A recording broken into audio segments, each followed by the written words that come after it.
경상북도가 세계에서 가장 살기 좋은 지역이 되도록 지도를 좀 쉽게 말씀드리고 모든 분께 감사 말씀드립니다. 전번 행감에서도 그랬고 업무에서 그렇습니다만 경상북도의 모든 부서가 다 그 역할이 중요한다. 특히 지방시대 정책국이 하는 일들은 우리 지방시대가 어떻게 살아남을까에 대해서 큰 방향을 잡고 그 일들을 수행하는 원래 아주 그 역할이 맞다고 생각합니다. 그런 과에서 위원회도 참 많습니다. 그리고 큰일을 하다 보니까 위원회도 많은데 이 위원회가 왜 구성되어 있는지, 뭔 일을 하는지, 특히 전년도에 행정사무감사에서 가급적이면 회의란 것은 대면위원회는 결제수단 무관심 어쩌면 하나만 그래서 대면을 하고 좋은 아이디어를 도출하고 서로 간 의견을 교환하려고 지적을 했고, 그럼에도 불구하고 그나마 가장 많이 일어나는 위원회가 지역혁신협의회입니다. 6번을 전부 다 대면회의로 진행했어요. 그럼 행정사무감사에서 오늘 우리 의원님들이 질의하고 지적을 하고 바꿔라해도 그대로 할 것은 이 행정사무감사가 필요하지 않지 않느냐.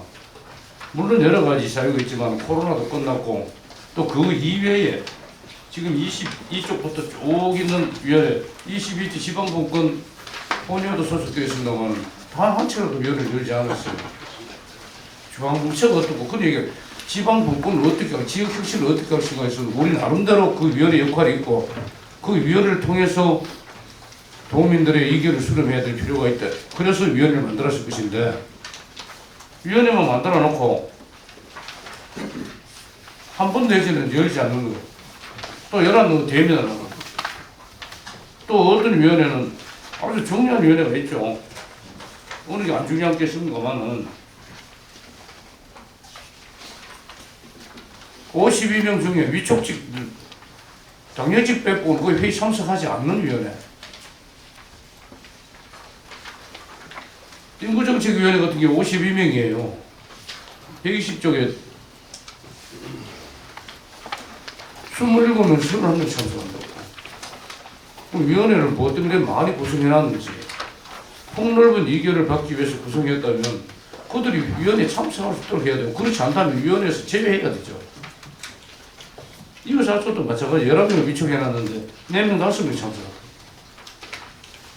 그런 위원회를 왜 운영해야 되는지, 그 위원회 구성을, 위원회 위촉하는데 조건이 뭔지, 그냥 대학 교수라고 위촉하고, 뭐 저명하다고 위촉하고, 그분들이 경상북도 발전을, 지방시대 발전을 위해서 진짜 무슨 역할을 어떻게 할 것인가에 대해서 판단하는 사람들, 그런 역할을 할 수 있는 사람들이 위원회에 위촉해야 될 필요가 있지 않느냐.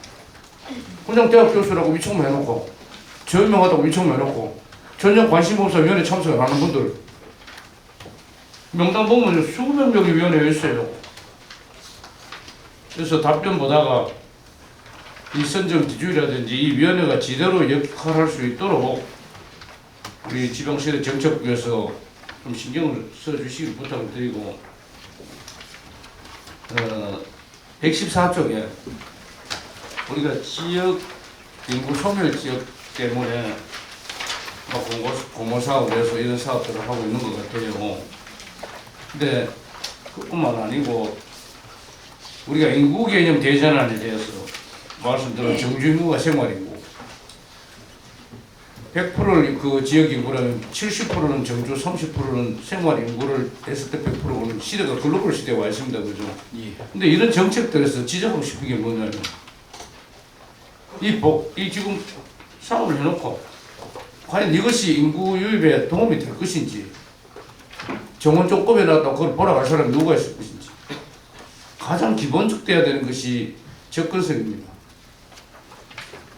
인구개정 대전환에 지금 맞춤 인구를, 서울 인구를, 수도권 인구를 경북이 대이동한다. 영천까지 가려면 우리가 대구에서 KTX 타고 갈아타야 됩니까? 영덕 가려면 어떻게 가야 되는가요? 글로벌 시대에 지방 시대가 살아가면 그 지방에 대한 교통이 우선 지금 가장 KTX라든지 이런 것이 바로바로 연결되는. 그래서 서울에서 대도시에서 아침에 타고 나가서 KTX 타고 영덕 가서 술도 먹고 회도 먹고 놀다가 집에 귀가할 수 있는 그런 접근성이 없는 데 가서 우리가 뭘 꾸며놓은 거예요. 1박 2일, 2박 3일에 여유가 안 되는 사람들은 못 오죠. 어느 지역을 선정한 문제가 아니고 그 지역을 선정했다면 그 지역을 찾아갈 수 있는 교통 인프라를 구축해줘야 필요가 됩니다. 봉하고 뭐 이런데 뭐 1억 4천 마을에 공무사업 받아가지고 20억, 20억, 40억씩 돈 많이 투자했어요.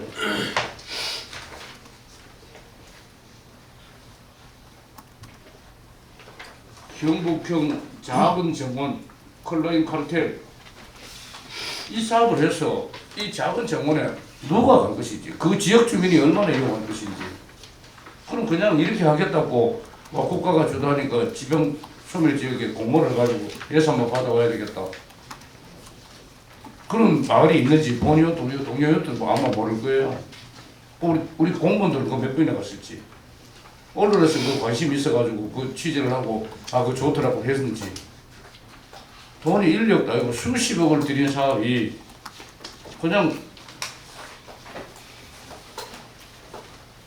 소문은 하나가 돼가면 안 되지 않느냐. 아무리 공무사업이고 국가예산을 가져온다 치더라도 그 사업이 실효성을 있도록 진행해 주길 바라고. 그 다음에 83대 인재평생교육원장은 왜 아직까지 공석인가요?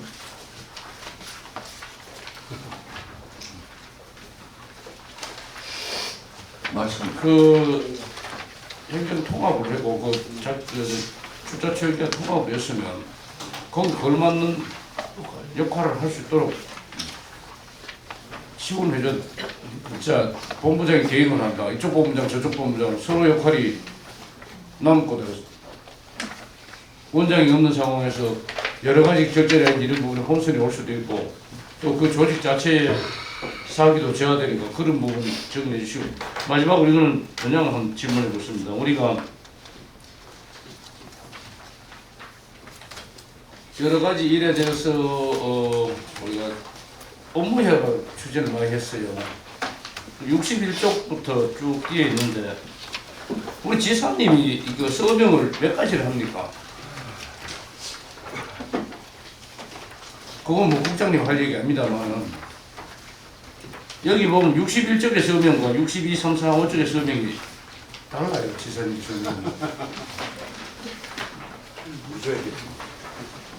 적어도 국장 정도는 지사님의 서명이 어떤 거나 알고 왜냐하면 공유된 서류의 서명을 이거 했다 저거 했다 그래 바꾼다는 것은 행정 시일도에 큰 오점을 남길 수가 있다. 이 봉화문에 가서 우리가 업무 회박한 거 하고 그 뒤에 거하고 뒤에 쪽 보면 지사님 서명이 일률적으로 똑같이 나와요. 그런데 이 장만 보면 그렇지 않다는 얘기지. 국장님이 할 일이 아니겠지만 우리가 업무 협약을 할 때 지사님에게 일관된 설명을 해 주십사 말씀을 드릴 필요가 있다. 여기 이 서류를 안 봤다면 모르겠는데 이 서류에서 이런 부분들도 그냥 봉화권은 보면 거짓말하는 거야. 다른 사람이 하는 거야. 아니잖아. 근데 어떻게 서명이나 무슨 모든 사람이 자기 옛날 도장을 대신해 하는 건데 할 때마다 다르게 해야 되고. 그래서 그 나중에라도 업무 협약할 때 지사님 동일한 설명을 해 주십사 이렇게 해서 서류가 일관되게 부탁드립니다. 이상입니다. 간단하게 위원회 부분에 대해서는 의원님 지적이 맞으시고 저희가 전면 개편을 하고 특히 이번에 저희들이 좀 이런 부분에 대해서 신경을 많이 못 썼다는 부분 죄송하게 생각하고 또 특히 보급 같은 경우 통합되어 있는 이번 기회가 지역혁신협의회라든지 지방시도위원회 바뀌는 계기에 맞아서 의원님 지적하신 대로 전면 재구조하고 그다음에 불가피하지 않은 위원회를 또 정비하는 그런 거를 해서 다시 보고를 드리겠습니다.